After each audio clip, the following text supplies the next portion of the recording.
Hello दोस्तों, तो आज हम जिस सीरीज़ की बात करेंगे, इट्स अ कोरियन सीरीज़।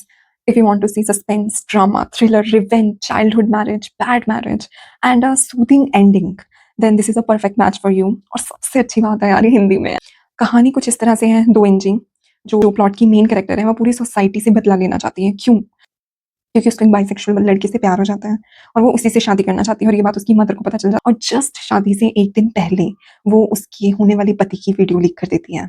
और पूरी सोसाइटी, लाइक उसका नेबरहुड, उसका ऑफिस, एक तरह से उस लड़के को अब्यूज़ करता है और उस लड़की के ऊपर एक सिम्पैथी की भावना से देखता है। उन सबको लगता है कि ये लड़का इसको डिच कर रहा था, जबकि 2 इंची को सब कुछ पता होता है। एंड उस दिन से उसका और वो लड़का उस दिन से गायब हो जाता है। 5 साल बीत चुके हैं, अभी तक नहीं पता कि वो लड़का कहाँ है।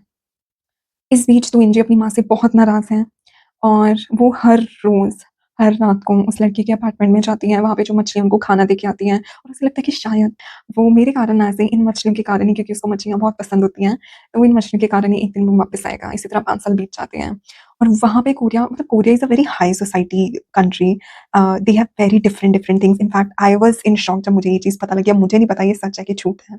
तो ये एक प्राइवेट ऑर्गेनाइज़ेशन है जो एलीट क्लास की इस तरह से मिस्टीरियस कॉन्ट्रैक्चुअल शादी ऑर्गेनाइज़ करवाती है, और दोनों ही पार्टीज़ की अंडर ऑब्लिगेशन होती है कि आप किसी को भी पूरे एंटायर वर्ल्ड में बता नहीं सकते हो कि you both are under contractual marriage.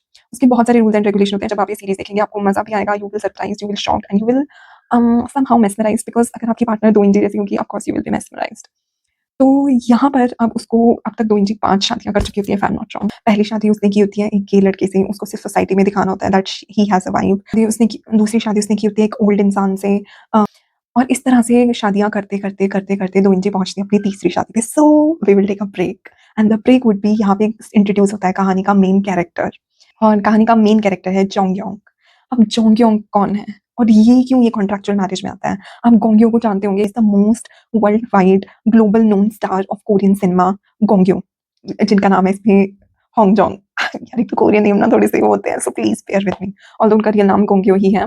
अगर आपने ट्रेन टू बुसान देखी होगी, you know, if you have seen Coffee Prince, if in Train to Busan, so he is a very critically acclaimed actor, Gong Yoo. And उनकी entry होती है। अब वो क्यों कॉन्ट्रैक्चुअल मैरिज करना चाहते हैं? क्योंकि उनकी शादी होती है सोंगयोन से।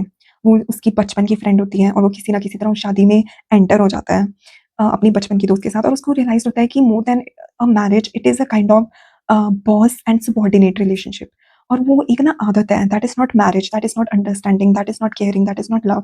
दे both are with each other because of bad habit, and what that habit is, the habit of living with each other. Even they are abusing each other mentally, but they still want to live with them each other. So that is the definition of their marriage. तो song Yong को लगता है कि उन्हें divorce देना चाहिए, उन्हें थोड़ा टाइम चाहिए, इसलिए वो भी कॉन्ट्रैक्चुअल मैरिज में एंटर होती है, और वो होंग जोंग को भी बोलती है कि तू भी कॉन्ट्रैक्चुअल मैरिज में जा। और 2 इंची जो अपनी माँ से नाराज़ होती है बिकॉज़ उसकी माँ ने उसकी एक फेयरी टेल वाली शादी खराब कर दी थी। यहाँ पे जोंग होंग अपने फादर से नाराज़ होता है क्योंकि उसके फादर उसकी मदर को बहुत अब्यूज़ करते थे। और उन्होंने घर में चारों तरफ कैमराज़ लगवाए थे उसकी माँ पर नज़र रखने के लिए। तो कहीं न कहीं अपने पेरेंट्स के प्रति ये नफ़रत, yes, it is more than नफ़रत। If you will see the series, you will find it, it is more than hatredness. मतलब वो हेट्रेडनेस नहीं हो सकती, वो अपने पेरेंट्स को मारना चाहते हैं। तो दोनों की ये वाली जो थॉट होती है ना टुवर्ड्स देयर पेरेंट्स, वो दोइंजी और जोंगहोंग को करीब लेके आती है। And they found out in between so many bad habits of each other. उनकी इसी दौरान उसको पता चलता है कि अब तक वो सोंग के साथ रह तो रहा था, just but it is just out of bad habit. 2 इंची को पता चलता है कि वो 5 साल से अपने बॉयफ्रेंड का वेट कर रही है, but it is not for any use. वो उसको कोई पीस नहीं देने वाला है। और इस तरह से वो दोनों अपने जितने भी अ, डिफरेंसेस हैं उन सबको रिकंसाइल करते हैं, और मतलब एक बहुत ही सूदिंग एंडिंग की तरफ पहुँचते हैं। You must watch this series, क्योंकि हमें लगता है कि हर स्टोरी का एक दी एंड होना बहुत ज़रूरी है, but it is a open ended story, and somewhere it will lead you to think that some things are beautiful to stay open. So please watch the series, and I will recommend you to watch in Hindi only. If entertainment level will be double, so please watch it. Thank you so much for staying with me.